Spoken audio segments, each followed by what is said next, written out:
Hello and welcome. Today we're exploring Maritime Ipswich and its waterfront again in part 2 of this series. First of all, we're going to be looking at the controversial Wine-Rack development that started around about 2007-2008 and was finally concluded 2 to 3 years ago. And I've dropped in a picture from about 10 years ago how the Wine-Rack looked for about 10 years. It was the financial collapse of 2008 that initially did for this development, and it took some time to become resurrected. Back in 2008, at the time of the collapse, the Wine-Rack was being funded by 3 Irish banks. They went into financial difficulty and eventually the Irish government owned the site after buying back Irish bank debt. That was the situation in 2013. The empty shell of the building, as it stood for about 10 years, resembled a Wine-Rack, so soon enough it became known as the Wine-Rack, and a blight really on the landscape of Ipswich, giving a very negative view of the town. But all was not lost. Around 2018 and 2019, Ipswich Wharf Developments kicked off the redevelopment of the project with a 10 million investment, followed by 15 million from Home England's Home Building Fund and a 5 million loan from New Anglia's LEP Growing Places Fund. And in the words of John Howard, Director of Ipswich Wharf Developments, for many the prospect of taking on a half-finished development of this size is a non-starter, but for us we couldn't wait to get started. I believe John Howard is a Suffolk and Ipswich man, so the development meant a lot to him, not just from a financial angle.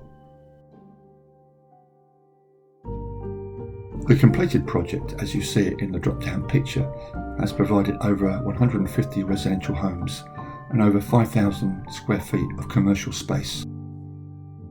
We're walking in the direction of Stoke Bridge and St Peter's Dock, and we see some positive affirmation murals to our right, and also to our right this is where Brewdog was going to be based before they pulled out December last year.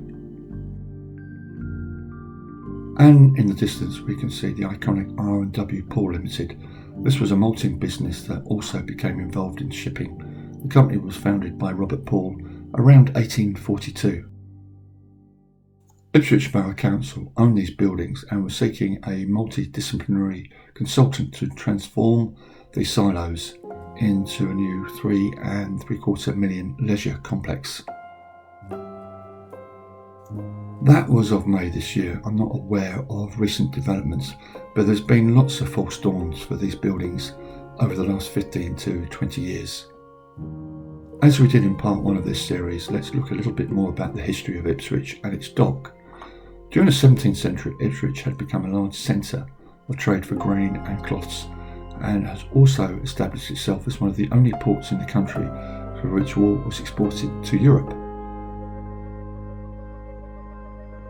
However, in the 18th century, Ipswich, and particularly its docks, was in a slump.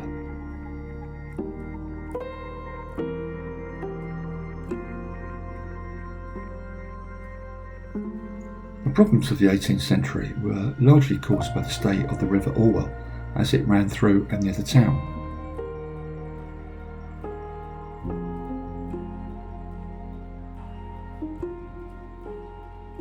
The twists and turns of the river near to the town had become a real problem for some of the merchant ships using the docks, and were putting many off coming and using the port.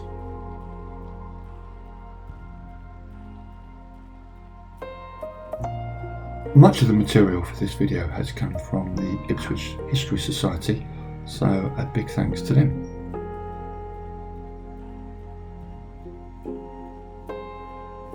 To continue our thread, the docks themselves were becoming increasingly silted up to the point of preventing many vessels from reaching the quayside, particularly at low tide.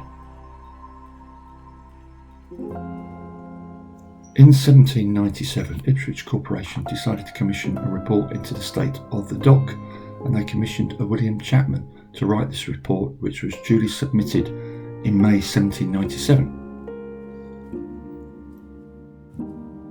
The initial reaction to the report was to start dredging the river on an industrial scale, though this proved a short-term solution.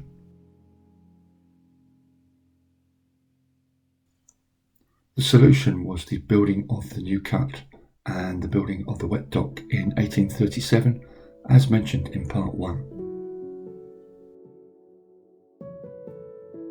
And we've dropped in a map, as we did in part 1, of the wet dock and the new cut, linking up the River Orwell.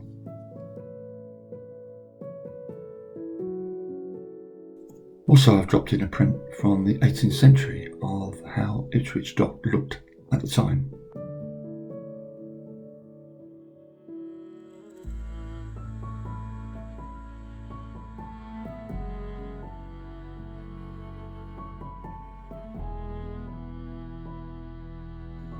The new cut allowed the River Orwell to bypass the dock itself, giving the dock a stable water level while allowing vessels to enter and exit through a lock system.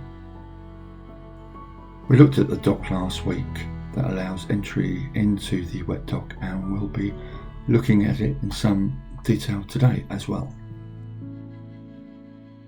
And for the next part of the vlog, we'll be looking at some of the businesses that have established themselves on this island here between the new cut and the wet dock. And we see Burton Waters here.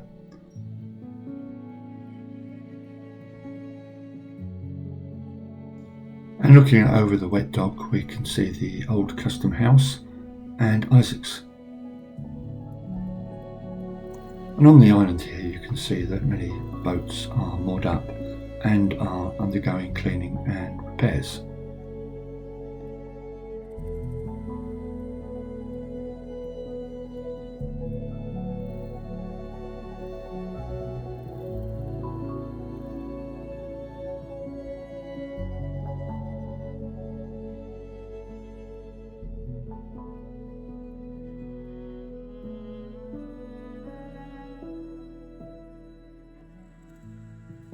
I've dropped in a picture of how the docks used to look in the 1970s.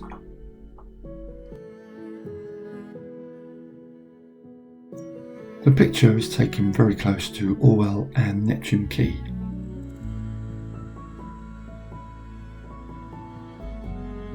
We can see before us the buildings of University College Suffolk, nestled in between two high-end residential developments.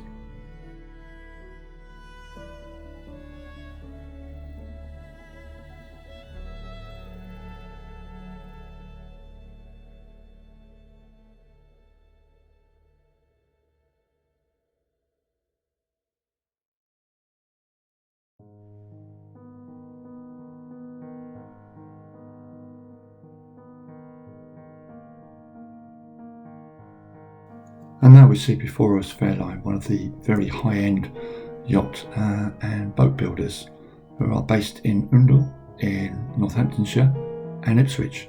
I believe the manufacturing headquarters is in Northamptonshire and some of the maintenance is undertaken here.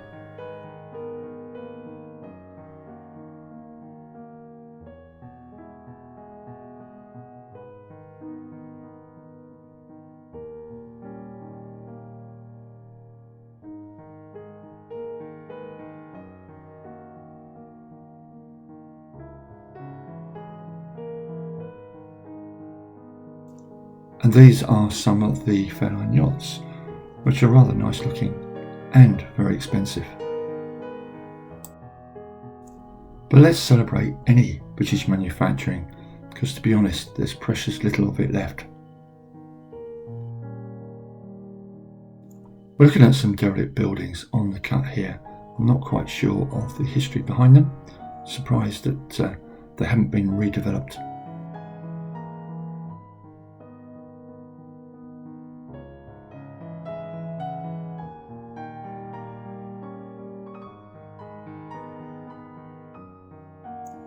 Before us we can see Spirit Yachts. They were featured recently in a BBC documentary called We Are England, concentrating on businesses, manufacturing businesses in England.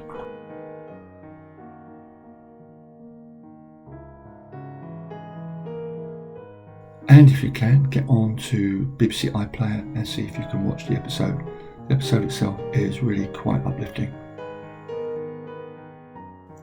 And it was really good to see that there are still British craftsmen and women out there building high quality products. I don't think a yacht is a product, but I can't think of a better expression. And this is one of their boats called the Flight of Ufford, which I believe they sail in competitions.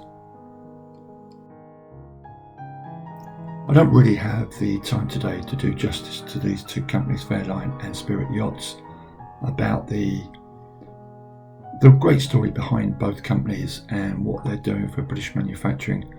But if you have the time, then please research them, because both their stories are really quite encouraging. And I have a good friend called David who used to work here for 4.5 years up until about a year or two ago. David is an excellent craftsman and can be seen in an early episode of Lovejoy, making high quality furniture. And over the water of the wet dock we can see the block of flats with the cladding problem that we discussed last week by Anglo Norden. And there's another Thames spritsail barge, and we talked about the Victor last week and the Thistle as well. And of course the barge Hydrogen. I'm just loving the look of these old cranes built by Babcock. They really are a feature on the waterfront here. I'm not sure they're still used, but they look great.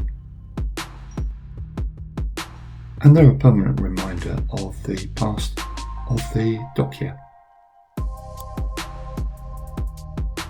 We're now coming to the lock to look at the entry point into the wet dock. So we'll hover here for a few minutes, and just look at the passing of boats into the dock from the opening of the lock itself. So we'll take the view of the Grongoozler for a few moments.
And we can see the nautical survey boat entering the dock from the lock, and we saw that same boat last week.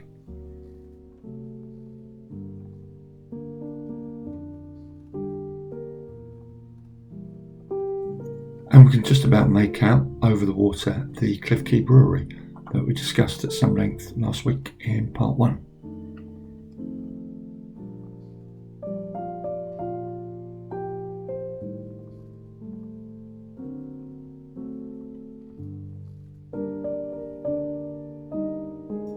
Just over the cut in the other direction looking towards Stoke, we can see the iconic Steamboat Tavern and the Maltings. More about both of those buildings later.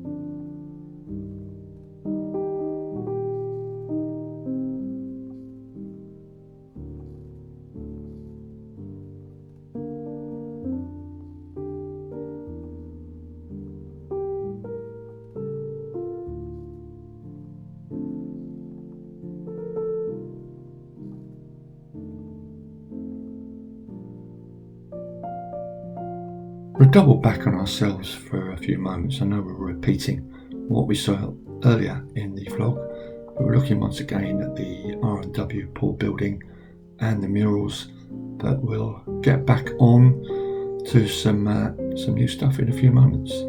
But these buildings are well worth a second look. The reason for doubling back as well is not just to see these old buildings again, as I mentioned, but also we've really got to come off the island that divides the new cut and the wet dock. So if we want to get south of the new cut, then we have to go this way. I hope that makes sense. Apologies for the incessant waffling, but there is some sense and purpose, I think, to what we're doing. But of course, I'll let you, the viewer, be the judge of that. Please let me know in your comments. And I just wanted to show you this part of the dock. I tried to do it last week, but the weather was really poor, so with better weather today, you might get a slightly better vista of the cut and the wet dock.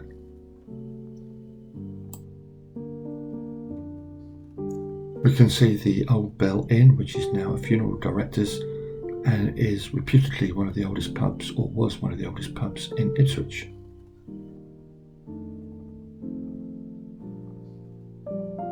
We've now entered onto Stoke Quay from Dock Street and we'll look at the south side of the cut. There's been lots of archaeological digs in this area over the years, far too many for me to mention here, but one particularly interesting one was in 2012 that made discovery of a barrow cemetery from the late 6th, 7th to early 8th century. And further archaeological investigations at Stoke Quay have provided crucial new evidence about the urban fabric of Middle Saxon Ipswich. The town's industries such as pottery production led to substantial trade links with the continent, and it produced the first kiln-fired pottery made in Britain since the Romans.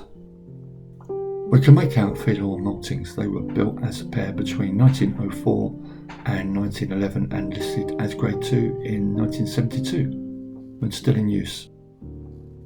When they closed in 1978, they were the last Felaw Maltings operating in Ipswich. It's now a business centre, I believe. We're now coming to the iconic Steamboat Tavern, and this is one of the better pubs in Ipswich and is famous, or in part famous, for helping the great Ed Sheeran on his way to international domination, stardom, and anything else you care to mention. Ed did a gig here in 2008 before he was too well known, but came back for an impromptu gig to the surprise of many in 2014, when he was extremely famous. And as we mentioned in the recent Portman Road vlog, we all hail Ed, the future owner of Ipswich Town Football Club.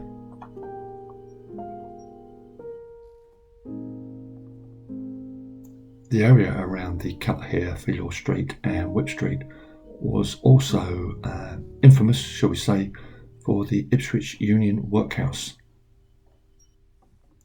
You can never really celebrate a workhouse, can you? Unless your name happens to be Jacob Rees-Mogg. And I dropped in an old map from the 19th century of where the Union Workhouse used to be.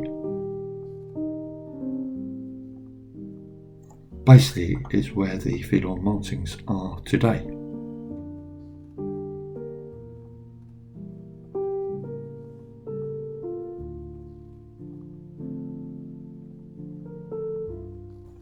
We're coming to the end of this vlog. I hope you've enjoyed part 1 and part 2 of Maritime Ipswich.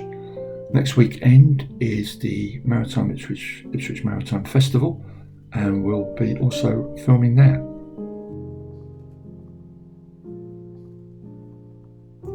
So goodbye from the Anglicaners. We hope to see you again soon.